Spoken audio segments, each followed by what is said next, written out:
आज हम विद्युत विभव और विभवांतर के बारे में जानेंगे। जैसा आप देख रहे हैं, मान लीजिए यहाँ पर एक धनात्मक आवेश Q रखा गया है। यह स्रोत आवेश है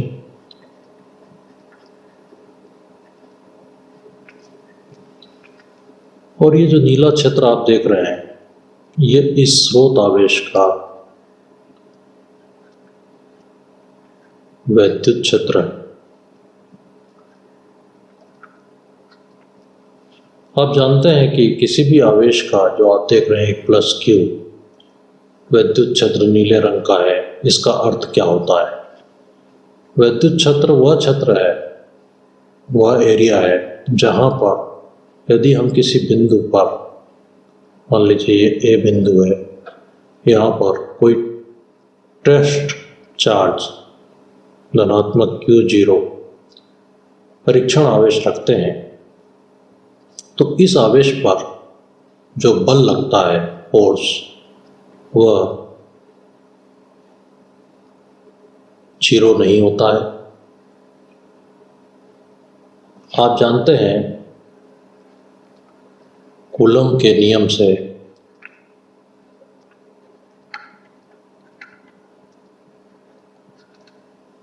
कि दो आवेशों के बीच में जो बल लगता है वो Q0 बटे r² होता है, जहाँ r इनके बीच की दूरी है। इससे यह भी स्पष्ट है कि जैसे जैसे दूरी बढ़ती है, बल कम होता जाता है। इस प्रकार से जब हम बहुत दूर जाते हैं और परीक्षण आवेश को बहुत दूर रखते हैं, तो एक ऐसा क्षेत्र आपको मिलेगा जहाँ बल 0 हो जाएगा, विद्युत बल। यह वह जगह है जहाँ आप क्षेत्र से बाहर आ चुके हैं, क्षेत्र के बाहर आ चुके हैं। ये क्षेत्र के अंदर हरे रंग का जो क्षेत्र है वो क्षेत्र के बाहर है। ये इनफाइनाइट डिस्टेंस पर हो सकता है, काफ़ी अधिक दूरी पर, लेकिन क्षेत्र के अंदर जो बल लगेगा, विद्युत बल, वह शून्य नहीं होगा। अर्थात वह क्षेत्र जहाँ कोई परीक्षण आवेश हम रखें और वह एक विद्युत बल का अनुभव करे, वह उस स्रोत आवेश का विद्युत क्षेत्र होता है, जो नीले रंग से दर्शाया गया है। अब इस विद्युत क्षेत्र में इस बिंदु A पर जो परीक्षण आवेश रखा है, उस पर विद्युत बल इस दिशा में लगता है और यह प्रतिकर्षण का होता है, क्योंकि दोनों आवेश धनात्मक है। अर्थात यदि हम किसी आवेश को, यहाँ पर बल कितना है, 0, विद्युत बल 0। यदि किसी आवेश को हम क्षेत्र के बाहर से क्षेत्र के अंदर की ओर लाने का प्रयास करें, तो विद्युत बल लगना शुरू हो जाएगा जैसे ही विद्युत क्षेत्र प्रारंभ होगा, और वह उसका विरोध करेगा। और यदि यह इसका विरोध करेगा तो आवेश को क्षेत्र के बाहर से अंदर की ओर लाने में हमें कार्य करना पड़ेगा, और वह जो कार्य हम करेंगे इस आवेश को अंदर की ओर लाने में किसी बिंदु तक, मान लीजिए A बिंदु तक, तो जो कार्य किया गया वह उसमें ऊर्जा के रूप में संचित हो जाएगा, और वही विद्युत ऊर्जा के रूप में जो संचित होगा वह उसका विद्युत विभव कहलाता है। इस प्रकार से इस बिंदु A का विद्युत विभव क्या होगा?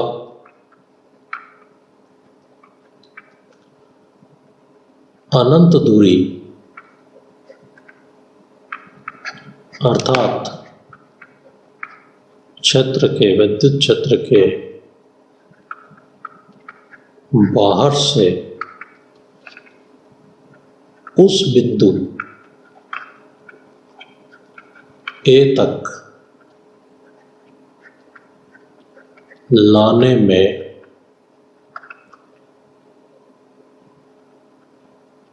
एक कूलम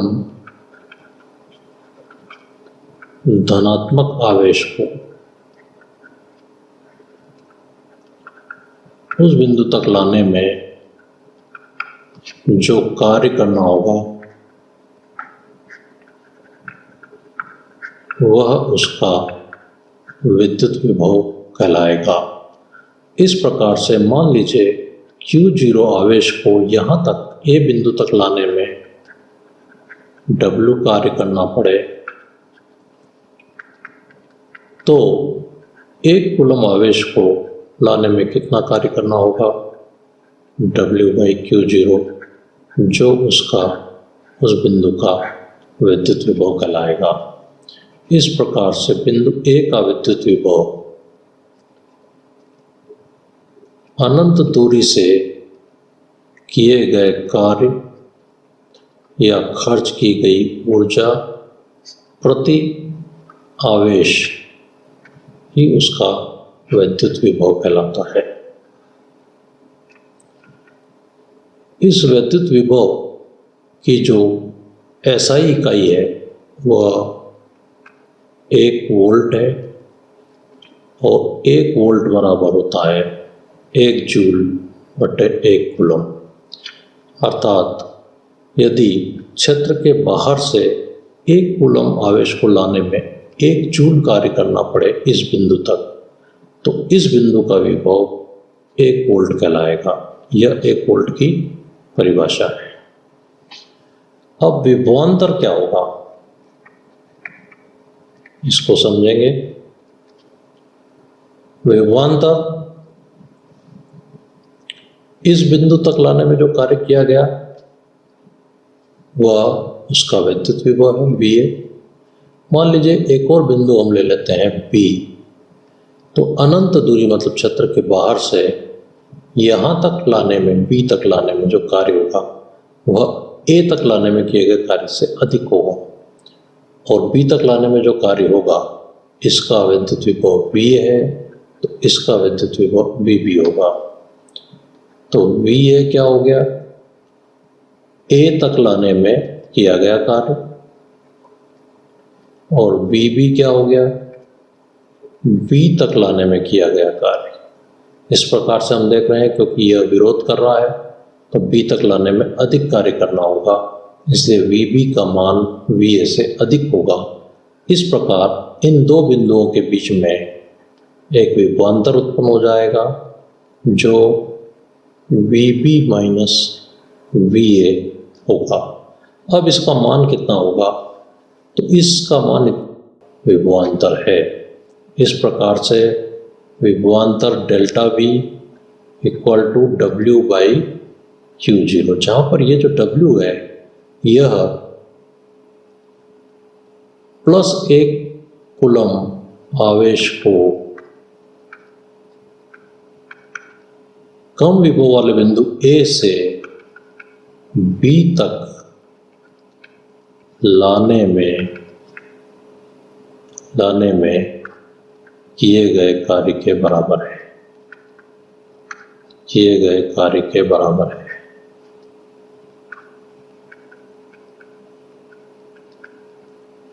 इस प्रकार से विभवांतर कार्य बटे आवेश होगा, या 1 कूलम आवेश को एक बिंदु से दूसरे बिंदु तक लाने में जो अतिरिक्त कार्य किया जाएगा वही उसका विभवांतर होगा।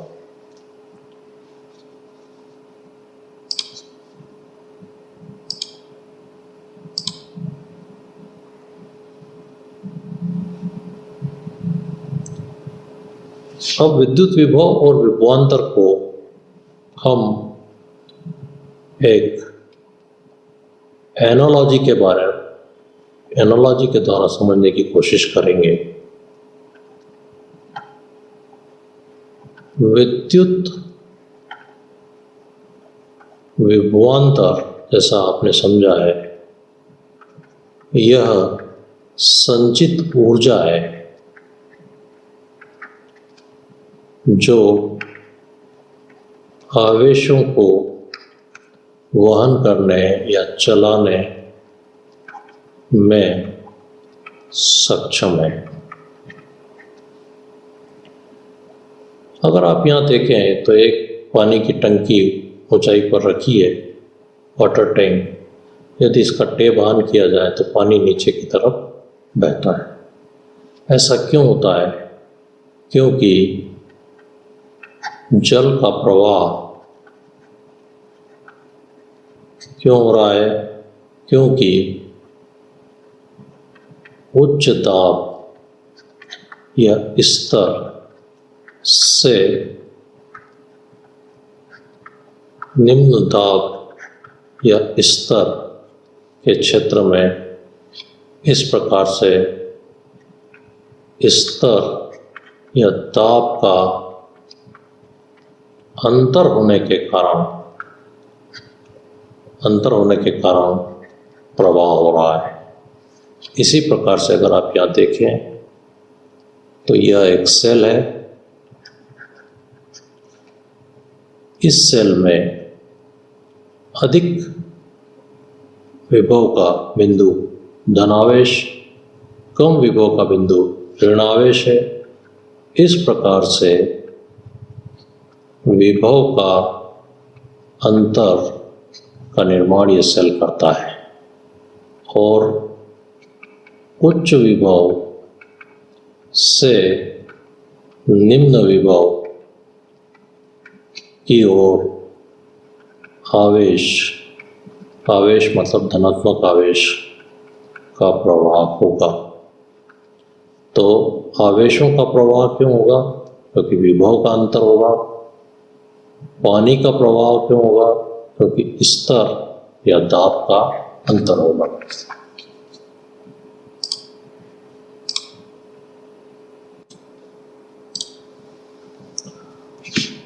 पुनः अब आप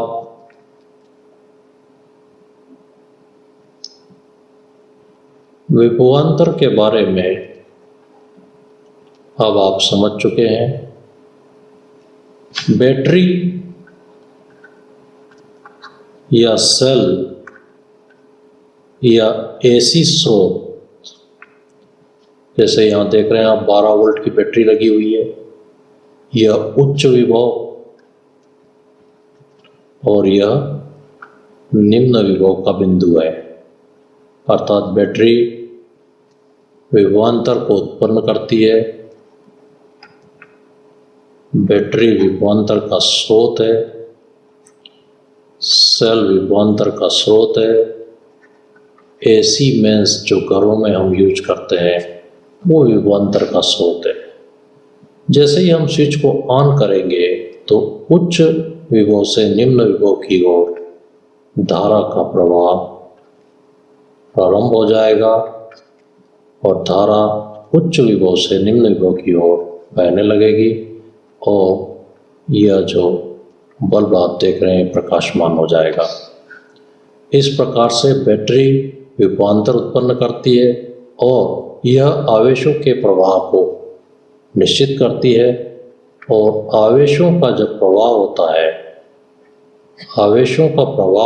तो आवेशों के प्रवाह से धारा का निर्माण होता है और धारा विभवांतर की वजह से बहती है और ये डिवाइस काम करना शुरू करती है।